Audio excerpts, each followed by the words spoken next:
एक बार इसको on off कर दो, ऑफ करके एक बार उसको ऑन कर दो।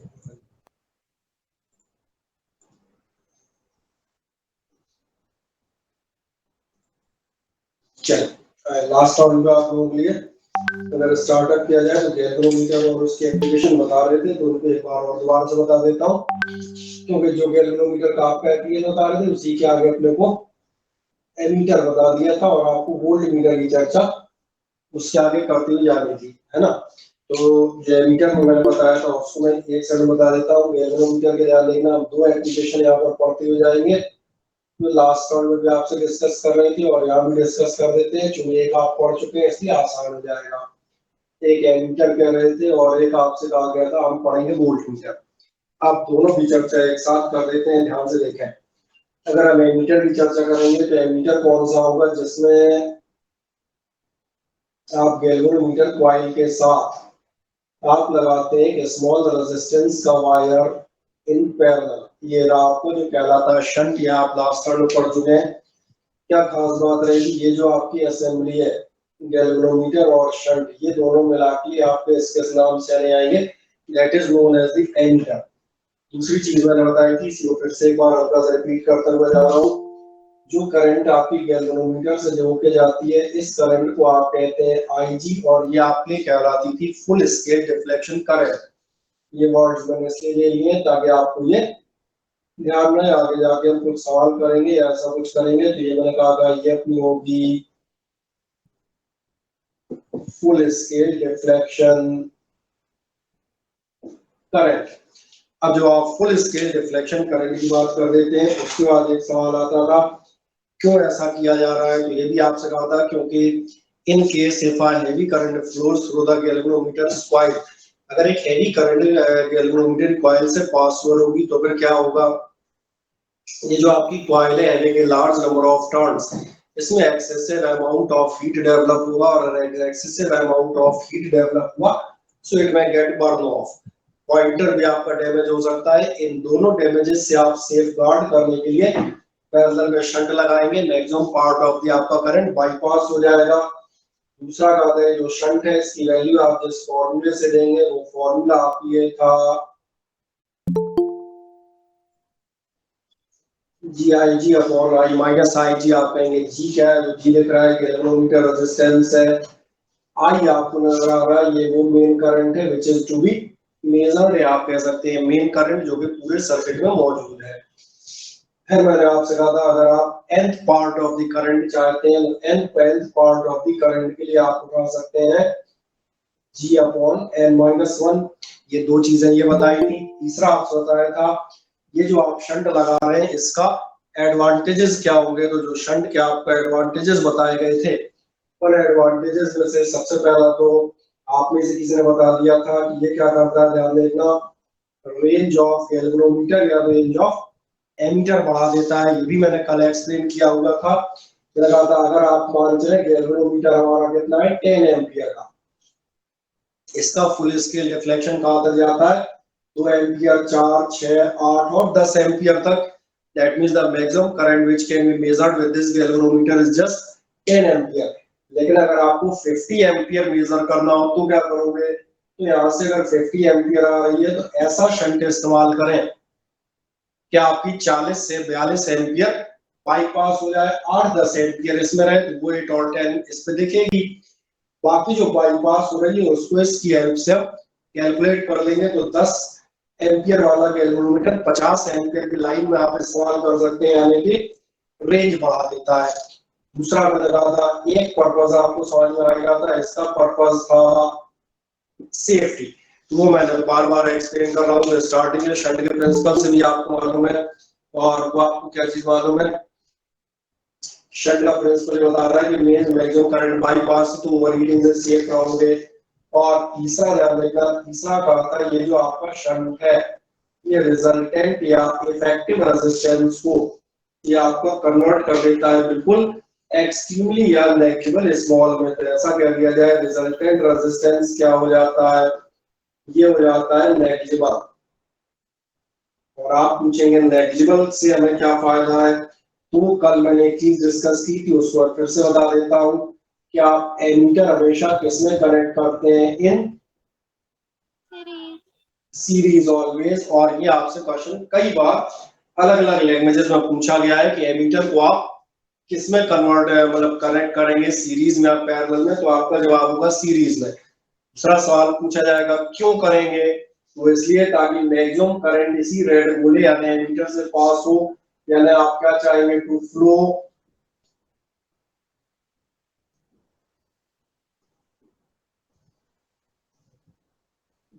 कंप्लीट करंट थ्रू इट, इससे सारी करंट निकल कर जाए।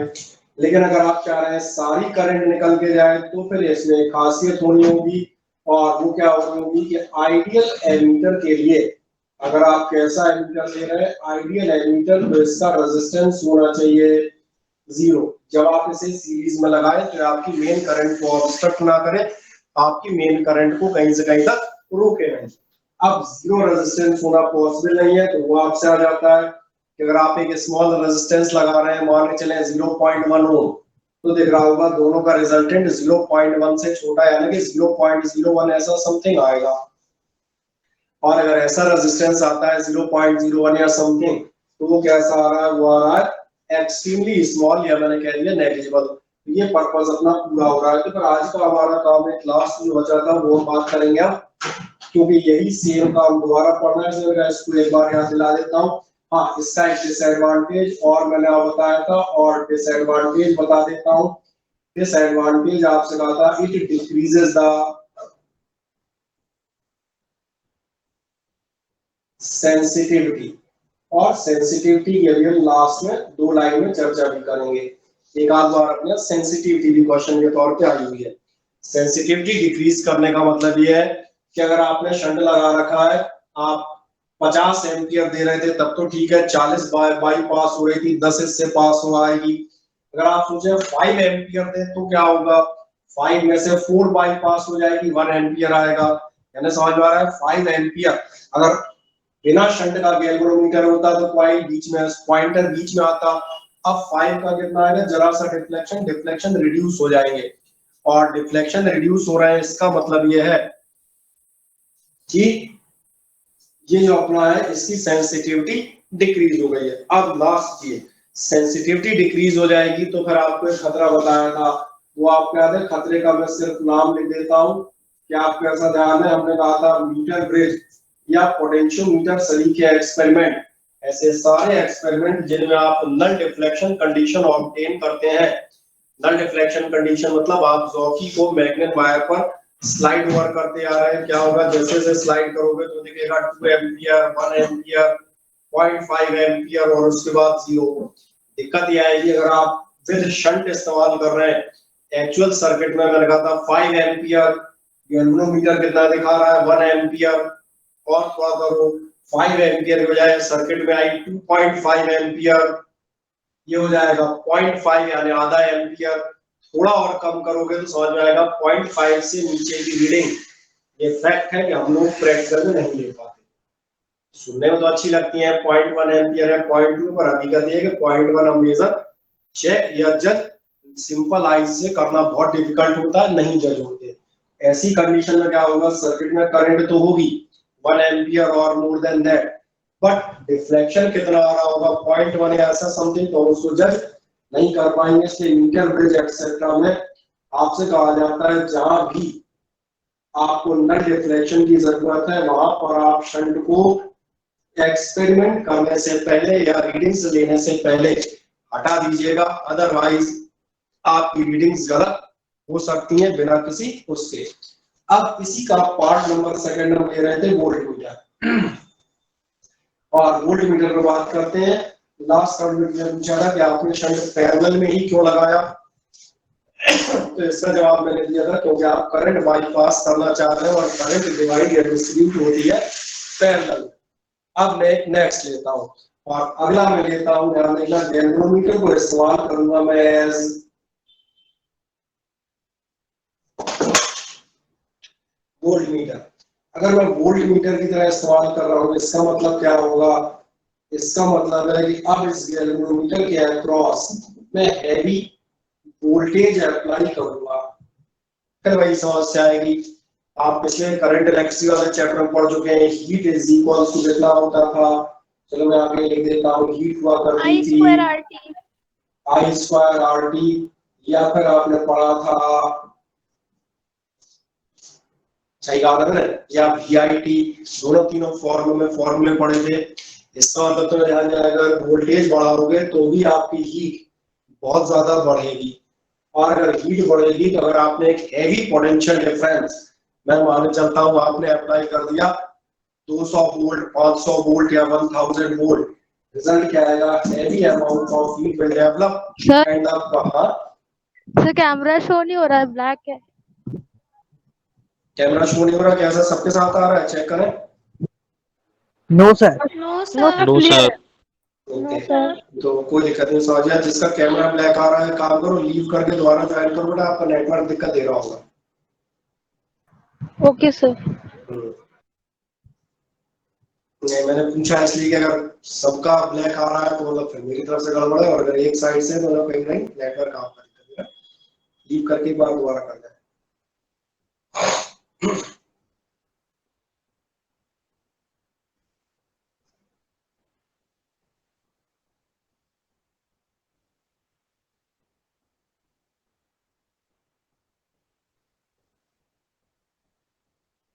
ठीक है, बाकी स्क्रीन को मैंने कहा एक बार पिन कर दीजिएगा, पिन कर देंगे तो आराम से मैंने कहा चलती रहेगी, कोई दिक्कत नहीं। ठीक है,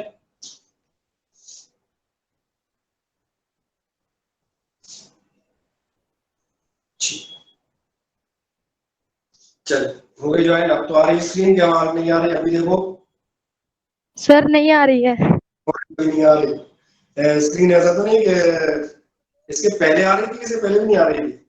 हाँ सर पहले आ रही थी, फिर अचानक से बंद हो गई। क्या कर सकते हैं इसका सर नेट खत्म हो गया मेरे ख्याल से। गरीब वाला नेट। तेरे को आती कोशिश कर रहा है, रिकॉर्डिंग की, रिकॉर्डिंग में साउंड हो गई तो मैं तुम्हें भेज दूंगा, कोई दिक्कत नहीं। Okay sir. देखते रहो, एक आध बार और 2-4 बार रीज्वाइन कट रीज्वाइन करते रहो, कोई दिक्कत नहीं, शायद आ जाए। हाँ सर करती हूँ मैं। बाकी देखें ध्यान से, जो मैंने कहा अगर हीट आपकी ज्यादा डेवलप हो रही है तो फिर इस कंडीशन में क्या होगा, वही मैंने जो कहा कॉइल बर्न हो जाएगी। अब कॉइल बचाएंगे तो क्या करेंगे, अब एक समस्या है, करंट से बचाने के लिए पैरेलल में बाईपास की गई थी करंट, लेकिन वोल्टेज ध्यान है कहाँ डिस्ट्रीब्यूट होता है, सीरीज में या पैरेलल में? पैरेलल है वोल्टेज पैरेलल में, वोल्टेज पर पैरेलल वोल्टेज किस में डिस्ट्रीब्यूट होता है? सीरीज में।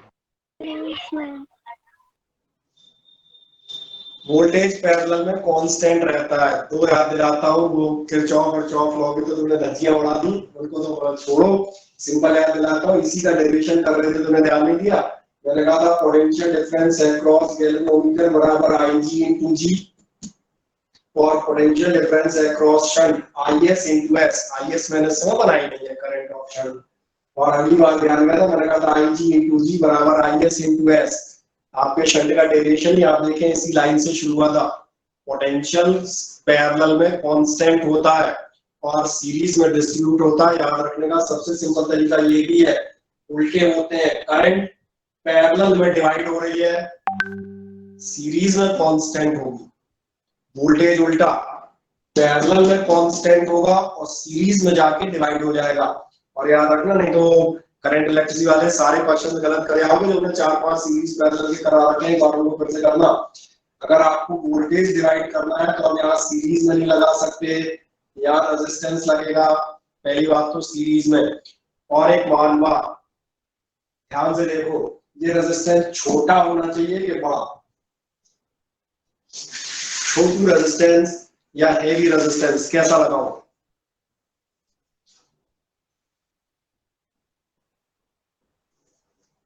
बताओ खुद से, कोई बता रहा? सर हैवी लगा, क्यों?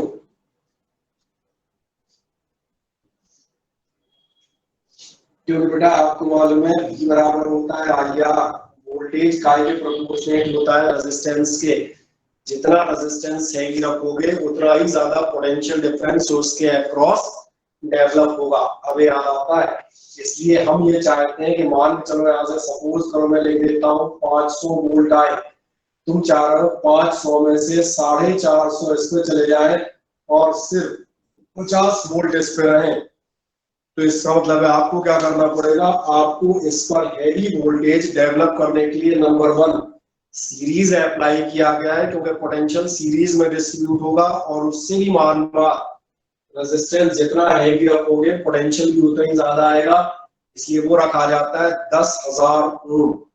यहाँ पर हम रख रहे थे 0.1 और 0.01 ओम, और यहाँ पर इसका ऑर्डर क्या होता है 10,000 ओम। और इसलिए ध्यान देखना, अब ये जो आपकी असेंबली है, मैं इसको थोड़ा सा ऐसा बना दूं पास में ताकि मुझे गोला खींचने में आसानी रहे। ये जो असेंबली बनती है आपकी, कौन सी असेंबली, एक गैल्वेनोमीटर और एक हैवी रेजिस्टेंस इन सीरीज, ये आपके लिए किस नाम से हमें आती है, वोल्टमीटर। इसीलिए अमीटर और वोल्टमीटर का फर्क देखें। अमीटर है small resistance in parallel, that is ammeter, और high resistance in series, that is called voltmeter. पहले सवाल का जवाब हो गया जो आपसे पूछा जाएगा, how a galvanometer is converted into voltmeter. आप जवाब देंगे, for converting a galvanometer into voltmeter a wire of heavy resistance is connected in series. Clear हो गया। अब कोई आदमी ये भी जानना चाहेगा भैया कितना रेजिस्टेंस लगाएंगे, उसकी एक बात दिखा देते हैं, ध्यान देखो। सीरीज में आपको ये मालूम है सीरीज का रेजिस्टेंस होता है R1 प्लस R2, यानी ये हो जाएगा, इसलिए ध्यान देखना V बराबर कितना होगा, गैल्वेनोमीटर से जो करंट जा रही है उसको हम क्या कहेंगे, IG। V बराबर होगा करंट इनटू, अब इसमें मत क्या ना, ये समझ में नहीं आ रहा, क्योंकि ये नहीं समझ में आया तो फिर कैसे काम चलेगा। इतना तो दिख रहा होगा यार, ये नहीं आ रहा किसी को, और कर दो तो आप क्या कह सकते हैं, चलो और बड़ा कर देता हूँ, मनोरंजन थोड़ा कर ले, बराबर G प्लस R। इसका मतलब आप कह देंगे R बराबर कितना आएगा, ये आएगा V upon IG minus G, ठीक है। और इसका मतलब जैसे आपको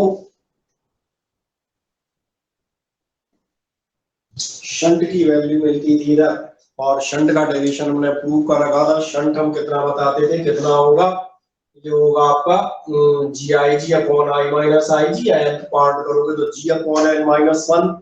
ऐसे ही आपका रिक्वायर्ड रेजिस्टेंस कितना होगा, V upon IG minus G। अब अगली बात करते हैं, ये इतना समझ में आ जाता है हाँ या नहीं, पहले तो ये बताएं, कोई शंका हो तो फुर्ती से पूछें, क्योंकि आगे की सब चीजें हवा में उड़ जाएगी। बताएं फुर्ती से, यहाँ तक कोई डाउट हो तो मुझे पूछें। No sir. यहाँ तक कोई डाउट नहीं, बस तो खत्म हुआ। आपसे पूछा जाएगा what is the advantage of using this heavy resistance. इस हैवी रेजिस्टेंस का एडवांटेज क्या है, ये रहा एडवांटेज, लगभग लगभग यही है। सबसे पहला ध्यान देखना, ये रेंज ऑफ वोल्टमीटर बढ़ा देता है। तुम कहोगे रेंज ऑफ वोल्टमीटर कैसे बढ़ाएगा, मैं फिर बताऊंगा।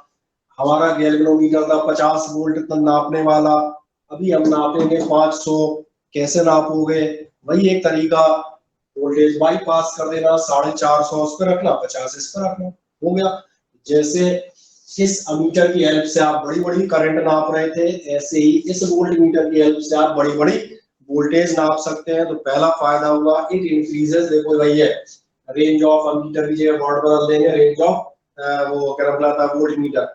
दूसरा सेफ्टी, सेफ्टी भी साफ समझ में आ रही है ना, यही है सेफ्टी। क्या कहेगा, most part of the potential difference develops across the resistance and only a small potential difference develops across the galvanometer coil। चूंकि गैल्वेनोमीटर कॉइल पर पोटेंशियल डिफरेंस कम है, इसलिए यहाँ पर हीट कम डेवलप होगी, या मैंने कहा इसके बर्न होने के चांस कम हो जाएंगे। तीसरा क्या था, ध्यान देखना, तीसरी बड़ी मजेदार बात आएगी। यहाँ कह रहे थे रिजल्टेंट रेजिस्टेंस नेग्लिजिबल, और आपसे कहा था अमीटर हमेशा कहाँ लगाएंगे, सीरीज में।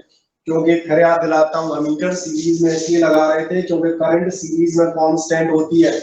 अब मुझे बताओ वोल्टमीटर कहाँ लगाओगे, सीरीज में पैरेलल। हाँ, इसको मैं चलो कुछ भूल गए, मैं पूरा लिखता हूँ, तुम परेशान करते हो यार कई बार। चलो मैं लिखता हूँ वोल्टमीटर आप लिखेंगे कनेक्टेड इन पैरेलल। अच्छा ऑलवेज मत लिखो, ठीक है, क्यों लिखवाओ? So complete potential difference develops across it. ठीक है, बाकी जो नहीं समझ में आ रहा मैं एक बार रिपीट करूंगा, जिनको समझ में आ गया तो के लिए चल रहे हैं। इसीलिए ध्यान रखना कंप्लीट पोटेंशियल डिफरेंस इससे डेवलप हो, तो फिर आप चाहेंगे पैरेलल में लगा रखा है तो हम चाहेंगे and no current should pass through it, और लिख देता हूं hence resistance of ideal voltmeter बराबर कितना होना चाहिए? उसका था 0, इसका होता है डबल 0। ये डबल 0 नहीं है, ये इन्फिनिटी है, ठीक है।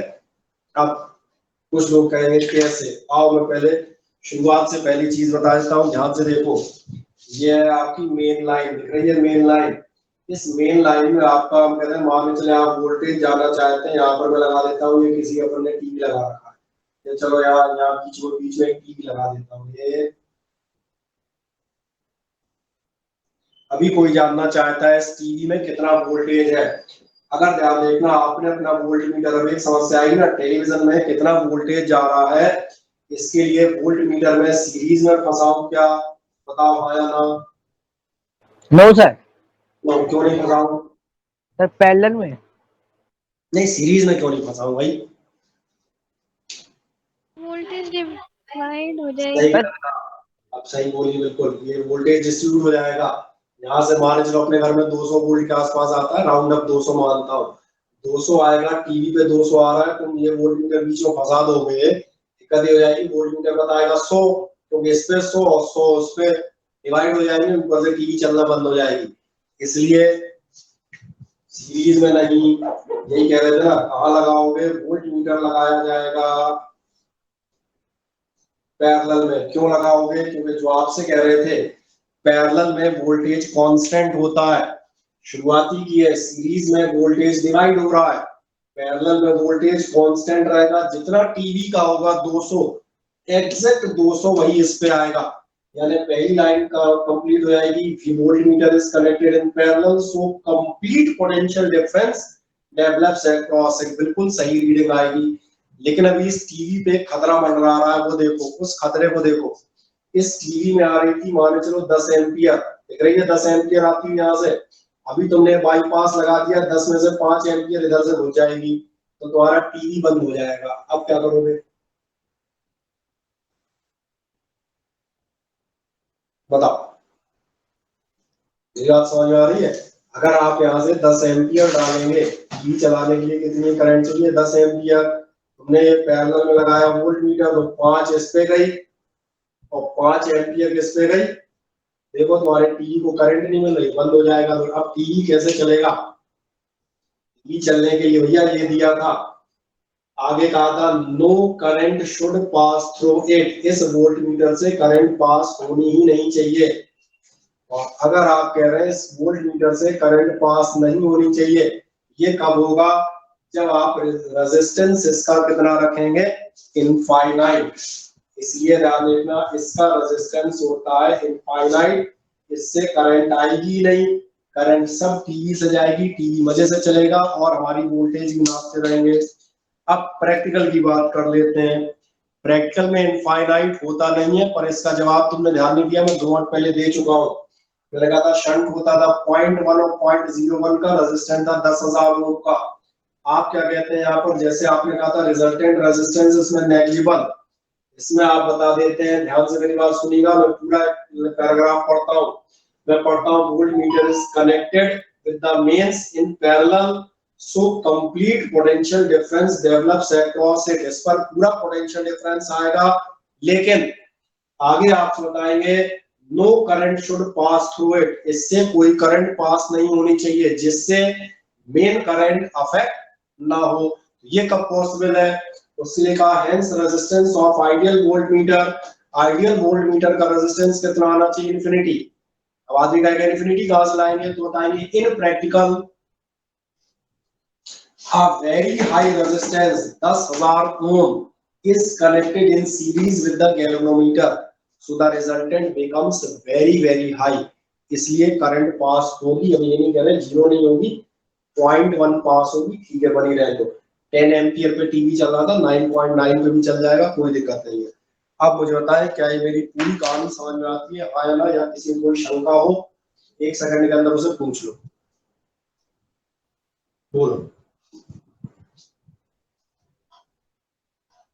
बोलो वालों को जल्दी से, कोई तो बोलो, कोई आशंका? No sir. ठीक है, युवराज सिंह का कहना है आ गया। चलो इसमें यार चैट कहाँ दिखती है, एक तो बड़ी दिक्कत है। तो तुम लोगों ने गूगल मीट करा दिया है, चैट किधर चली गई इसकी? ये है ठीक, इन सब का कह रहा है यस सर आ गया और नो सर ओके, ठीक बढ़िया।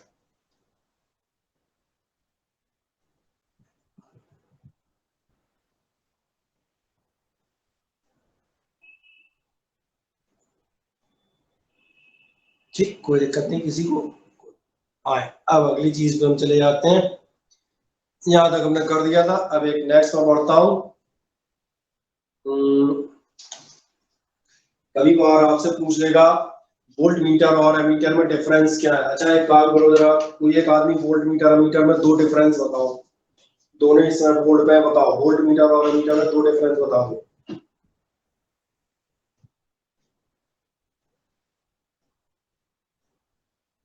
वोल्ट मीटर में क्या कहते हैं रेजिस्टेंस गैल्वेनोमीटर के साथ क्या कहते हैं सीरीज में होता है, और एमीटर में पैरेलल में होता है। सही कह रहे हैं। और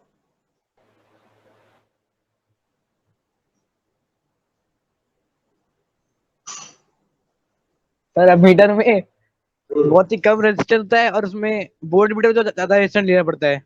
ठीक, और अपने आंसर को मॉडिफाई करो अनमोल सिंह, बहुत कम नहीं, इसमें जीरो होता है और उसमें बहुत हैवी नहीं, इनफाइनाइट होता है। सही ना, बिल्कुल मजेदार आंसर लिखो। तभी लिखा ना बोर्ड पे लिखा है सब, तभी तो किनारे खड़ा हो। देखो मैं तो बताता हूँ सबसे सिंपल आंसर, अगर तुमसे डिफरेंस कहे जाते सबसे पहले तो देसी आंसर देना चाहिए था। देसी आंसर क्या होता? Ammeter is used for the measurement of current and voltmeter is used for the measurement of potential difference. ये तो सबको पता होगा, इसमें कोई भी क्या करते। अगला बताते इन ammeter a small resistance is connected in parallel। देखो सब यही पढ़ा है। इन voltmeter a heavy resistance is connected in series। अगली चीज जो स्मॉल कह रहे थे उसको अगले में बताएंगे। आइडियल एमीटर का रेजिस्टेंस जीरो, आइडियल वोल्टमीटर का रेजिस्टेंस इनफाइनाइट। और लास्ट चौथा भी यही पढ़ा है, तुम ध्यान से देखो। चौथा कहता है एमीटर को हमेशा सीरीज में कनेक्ट किया जाता है and ammeter is connected in series with the mains, और voltmeter is connected in parallel with the mains. तो मिल गए चारों डिफरेंस। कभी कोई कंपैरिजन करा दे, हाँ ना बताए? Yes sir. ठीक, तो अब एक लास्ट कहानी और बता देता हूँ छोटी सी, फिर आगे की चर्चा करेंगे। और अब जो लास्ट चर्चा मैं बता देता हूँ वो ये है,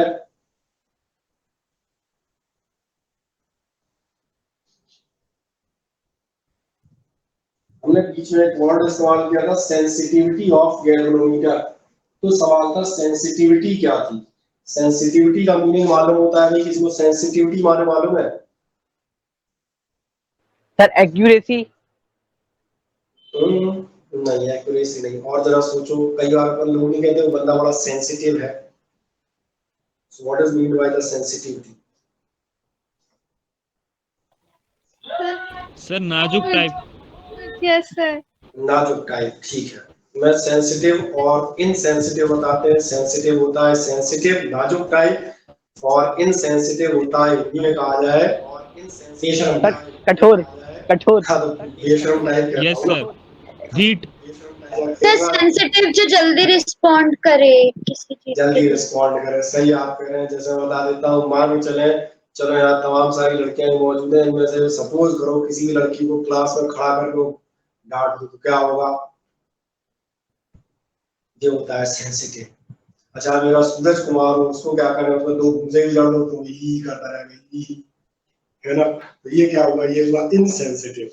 ये ध्यान रखना, कोई भी व्यक्ति किसी भी एक्शन के लिए what is the extent of the reaction, आपकी रिएक्शन का एक्सटेंट क्या है, ये कहलाता है सेंसिटिविटी।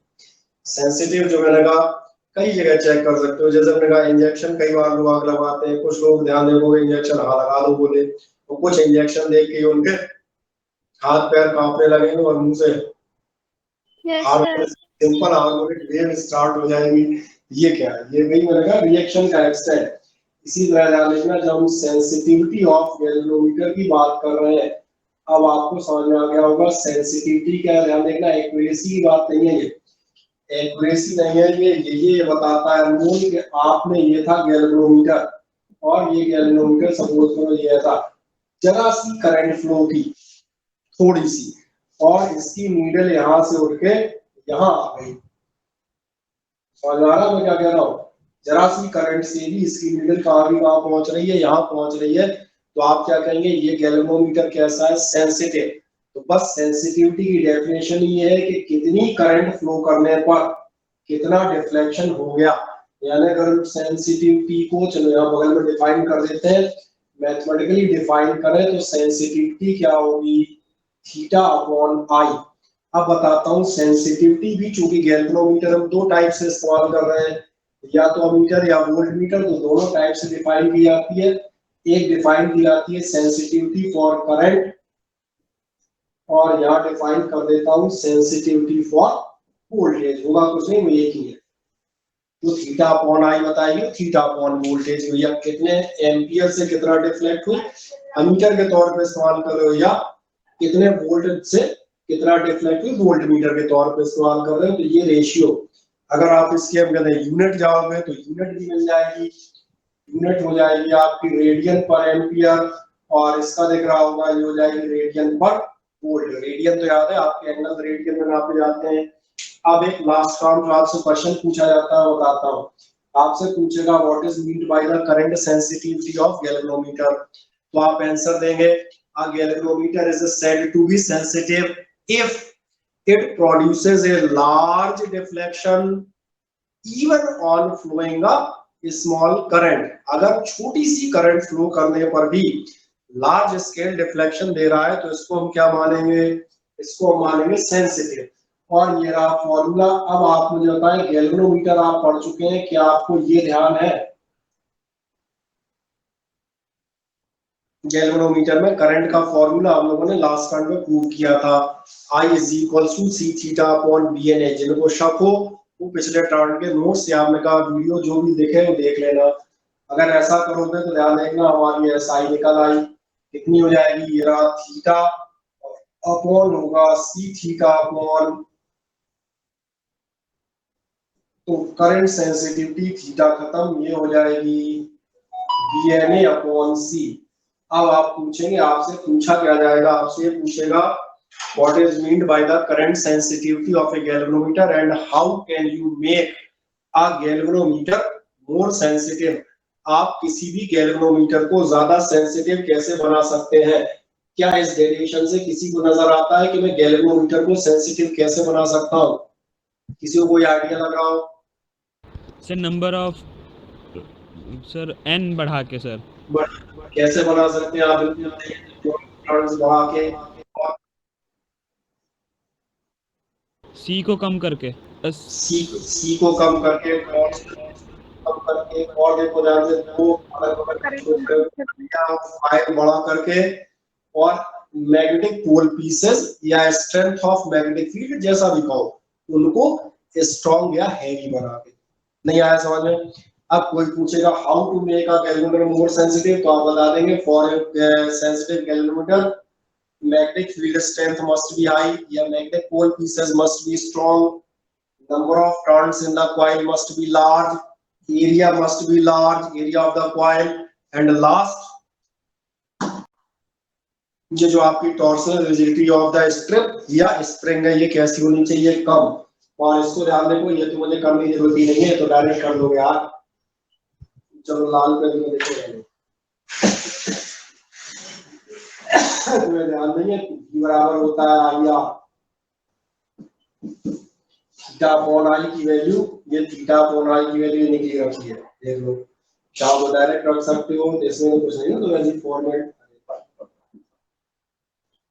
फॉर्मेलिटी दिखा दी है, ये डीएनए अपॉन सी और साथ हो जाएगा आर। ठीक है, डायरेक्ट इससे भी कर सकते हो, इसमें कुछ नहीं था। मेन समझ में आ गया होगा करंट सेंसिटिविटी क्या है और इसको हम कैसे इंक्रीज कर सकते हैं। अब ये चैप्टर आपका हो जाता है फिनिश। इसी के साथ में बताऊं, अब आपसे जो सबसे इंपॉर्टेंट बात करनी है वो अपने को करने इसके न्यूमेरिकल। न्यूमेरिकल्स के लिए आपके लिए मैं एक अच्छा प्रयास करने की कोशिश कर रहा हूं। अगर वो कोशिश मेरी सफल हो जाती है तो इसके न्यूमेरिकल अपन जो है वेडनेसडे, आज कौन सा दिन है? फ्राइडे है ना। वेडनेसडे या थर्सडे तक जो है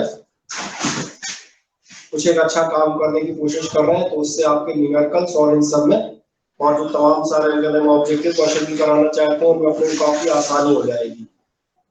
तो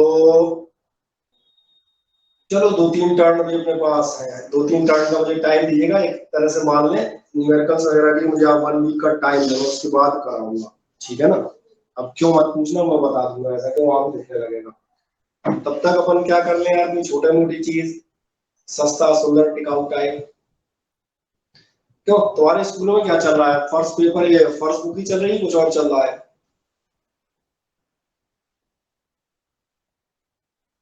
बालकों, सर सेकंड बुक के 3 चैप्टर हो गए, फर्स्ट के चौथा चल रहा है। यार सेकंड बुक के कौन कौन से हो गए? सर रे ऑप्टिक्स हो गया, वेव ऑप्टिक्स हो गया, डुअल नेचर हो गया। अच्छा, डुअल नेचर हुआ है। तो चलिए काम करते हैं, छोटा और सस्ता टॉपिक सबसे सिंपल कौन सा मिलेगा? अपने डुअल नेचर निपटाएंगे अगले एक आध टर्न में। और जो मैंने कहा मैं फिर रिपीट कर दूं, बहुत कहना इसके न्यूमेरिकल और इसके न्यूमेरिकल्स और इसके ऑब्जेक्टिव मुझे बहुत ज्यादा कराने हैं, पर उसके लिए मैंने कहा आपको वेडनेसडे या थर्सडे, खैर एक आध 2 दिन आगे भी हो सकते हैं, फ्राइडे मान लो, नेक्स्ट वीक तक आप वेट करें, उसको हम बहुत अच्छे मेथड से कराएंगे आपको। और आपको ये भी समझ में आ जाएगा मैंने क्यों रोका था। तब तक के लिए मैं आपका जो है चलो डुअल नेचर वाला चैप्टर स्टार्ट कर लेंगे। पतलू छोटा सा चैप्टर है, सबसे आसान। तो एक काम करते हैं, और बाकी ये टीवी में क्या क्या क्या चल रहा है सूरज? मैग्नेटिज्म। सर यही चैप्टर खत्म हो गया सर, न्यू चैप्टर स्टार्ट हो गया। पहले क्या कराया है भाई? करंट। ठीक। और कौन है? टीवी 4-1 वाले तो ये हो गए, और किसी स्कूल से लोग हो तो बताओ जरा फुर्ती से। सर हमारे में भी यही चल रहा है, KV1 में ये टॉपिक हुआ था। वहाँ केवन का तो अनमोल भी यही चल रहा था, ठीक है। तो यानी तुम्हारे स्कूल से तो लगभग आसपास की, तो कोई ज्यादा झंझट नहीं है ना। ताकि इस बार बता दें आपको एक बढ़िया बेनिफिट होने वाला है। बेनिफिट ये होगा, अच्छा तुम्हें ये एक चीज मालूम है, तुम्हारी जितनी ऑनलाइन क्लास है, बाकी सब्जेक्ट की तुम्हें क्या नहीं कह सकता, लेकिन मैं अपना रुक के कह सकता हूँ। तो एक बात मालूम है तुम्हें, ऑनलाइन क्लास तुम्हारी टोटल फ्री है। क्यों कुशाल शर्मा? Yes sir. तो ये बात पता है तुम्हारी ऑनलाइन क्लास पूरी फ्री है। तुमने फीस दी है कि नहीं दी, पहले ऐसा बताओ। दिए ना सर। और मैं कह रहा हूँ ऑनलाइन क्लास फ्री है, तो तुमने फीस कैसे दे दी? सर यूट्यूब डाल रहा है वीडियो, इसलिए फ्री है। नहीं इसलिए फ्री नहीं है, तुमने ध्यान नहीं दिया बेटा। आपको जो है अभी मैं पढ़ा रहा हूँ, अभी सपोज अपन इमेजिन कर रहे हैं कि तो सुविधा के लिए बीच में क्या है, तुमने कहा तो कुछ अलग अरेंजमेंट में लगाऊं, तो इसलिए मुझे तकरीबन 5 से 6 दिन का टाइम अभी मुझे और चाहिए। तो वो मान चलो एक 1 वीक ही मैंने उसको मोटे तौर पर कर लिया। तब तक मैं तुम्हारा एक छोटा टॉपिक डुअल नेचर कराऊंगा। ये जो क्लास चल रही है, अब मुझे बताओ, मान के चलो सपोज करो 10 सितंबर से अपनी ऑफलाइन क्लास चालू हो जाती है, तो क्या आप सारे लोग मेरे ऑफलाइन में भी आएंगे? सर मुश्किल है। Yes sir. Anmol Singh offline में नहीं आएगा? तो देखते हैं कोरोना कैसा क्या करता है। नहीं कोरोना वाली नहीं, मतलब ऑफलाइन वाला वो नहीं कह रहे, कोरोना वाली प्रॉब्लम नहीं, क्या है जब 10 12 15 तारीख तक जब भी क्लासेस रन अप में आ जाएगी तो बताया, तब तो आपके स्कूल भी चालू हो जाएंगे, सारी कोचिंग भी चालू हो जाएंगी, जो भी है। रामदास ऑफलाइन क्लासेस में आप आएंगे, जब आप ऑफलाइन क्लासेस में आएंगे तो आपको एक चीज मालूम है, आपकी जिस डेट से भी ऑफलाइन क्लास चालू होंगी, और मैं अपनी क्लास की बात नहीं कर रहा, मैं बात कर रहा हूँ जो कि ऑफिशियल गवर्नमेंट के हिसाब से जाएंगी, उसके बाद आपके एग्जामिनेशन में कम से कम 5 से 6 मंथ का गैप रहेगा, ये आपको मालूम है? Yes sir. अगर 5 से 6 महीने का गैप रहेगा तो तुम पिछले सालों की याद करो, हम सिलेबस तकरीबन 6 से 7 महीने में पूरा करते थे, इसका मतलब तुम्हारा पूरा सिलेबस हम वहां कराएंगे। जब बेटा आपने 6 महीने में वहां सिलेबस पूरा कराएंगे तो जो तुमने फीस जमा की है, जो हम ले रहे हैं, वो तो उन 6 महीनों की हो गई। ये सब अपन कैसे कर रहे हैं? तो कुशाल मैंने सही कहा क्या? Yes sir. जैसे आप ऑफलाइन क्लास ज्वाइन करेंगे और जैसे ही आपको ऑफलाइन शुरू होगी, तो आपने ध्यान नहीं दिया होगा, जिस दिन आप ऑफलाइन में बैठे उस दिन आपकी फीस हो जाएगी ऑफलाइन क्लास की, तो अब तक बोले ऑनलाइन में पढ़ा वो बोले वो फ्री है, वो तो फ्री ऑफ कॉस्ट था। इसलिए मैंने कहा एक बड़ी मजेदार बात होने वाली है, ये इस बार के बैच ले रहे होने। खैर ये अच्छी बात है, तुम लोगों की खुशकिस्मती है, तो ऐसा होगा, है ना? तो हमने बात कर रहे थे, अभी फिलहाल हम एक काम करेंगे, अगले टर्न से आपका एक डुअल नेचर लेंगे और संडे को आपकी क्लास रखूंगा मैं, ताकि डुअल नेचर मेरा 2-3 टर्न में खत्म हो जाए, ताकि फिर मुझे जो इलेक्ट्रिसिटी करानी है उसके लिए मुझे टाइम मिल सके। तो संडे को तुम्हारी कोई क्लास तो नहीं है किसी की, या किसी की हो तो मुझे बताओ कितने बजे है? संडे को बच्चों किसी की क्लास हो तो फुर्ती से बताओ। सर सुबह केमिस्ट्री का टेस्ट हो सकता है और नहीं है। सर मॉर्निंग मैथ का टेस्ट होगा। मॉर्निंग में मैथ का टेस्ट होगा कोचिंग में। लगभग टाइम बताओ मोटे तौर पे। सर 9 बजे ही होगा, 9 से 11 तक। वही 9 से 10:30 मान लें, 10:30 11 तक, है ना? ठीक है, यस सर। तो ऐसा कर सकते हैं कि अपन 10:30 11 के आसपास ले लें। Yes sir. Yes sir. तो मैं एक काम करता हूँ, अभी जो है एक मिनट में सूच को डालता हूँ। अभी अपन एक काम करते हैं, अभी अपन जो है ध्यान से देखो, मैं 10:30 AM का टेंटेटिव डाल देता हूँ। टेंटेटिव मतलब समझ में आ रहा है, मतलब एक संभावना है। अच्छा, अभी अगर तुम्हारे से कल में तो पता चलता है कि अपना जो टेस्ट है, तो तुम्हें लग रहा है कि 10:30 के बजाय टाइम 11 हो जाए या 11:15 हो जाए, तो पर्सनल मैसेज मत करना, ग्रुप पे डाल देना। उससे क्या होगा, जैसे कोई एक डाल देगा ना कि क्लास 11 बजे तक, आप 11 बजे टाइम कर लो, तो एक्चुअली उससे सबको पता भी चल जाएगा। तो मैं इंस्टेंट कर दूंगा, ठीक है, 10:30 को जाएगा, 10:45 11 या 11:15 जो भी मॉडिफिकेशन होगा वो कर देंगे, ठीक है ना? तो टेंटेटिव टाइम मैंने लगभग 10:30 डाल देता हूँ, ठीक है? ये आप मन में याद रखना, और जो फिर उसके बाद आपको ऐसा लगे कि हमारा जो है टेस्ट है या ऐसा कुछ है, 10-15 और आधे घंटे आप बढ़वाना हो, तो आप मुझे ग्रुप पे एक बार बता देना। आप किसी को कोई दिक्कत हो तो मुझे बताओ, इसके अलावा नहीं? बोलो दिव्या। दिव्या कह रही है सर। सर का मतलब यस सर के नो सर?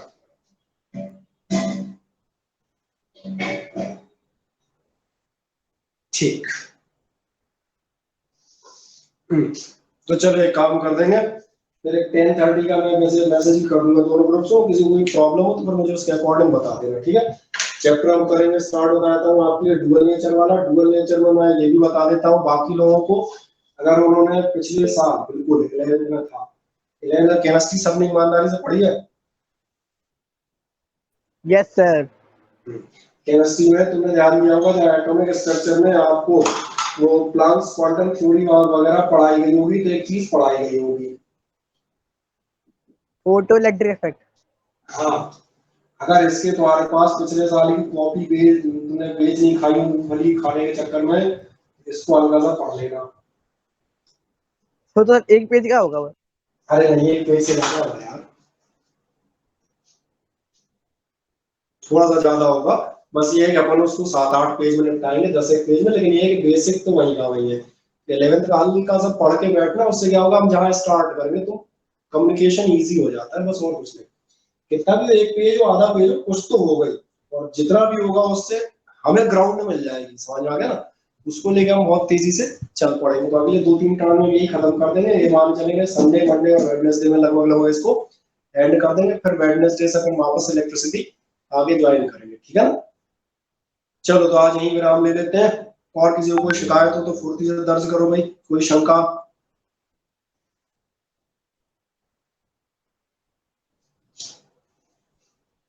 नहीं, नो शिकायत, ठीक। अनुष्का सिंह को कोई शिकायत नहीं है, बाकी किसी को हो तो अब मत बताना, ठीक है। चले यहाँ विराम ले लेते हैं, good night. Good night. Thank you sir. Thank you sir, good night sir. सितंबर में स्कूल होंगे, स्नेहा का पूछना है, देख भाई हो सकते हैं, लगभग संभावनाएं हैं, जिस हिसाब से गतिविधियां चल रही हैं कहा ही जा रहा है 10 सितंबर के आसपास खुल सकते हैं, और नहीं खोले तो कोई भरोसा नहीं है ये खोलना नहीं, ठीक। चल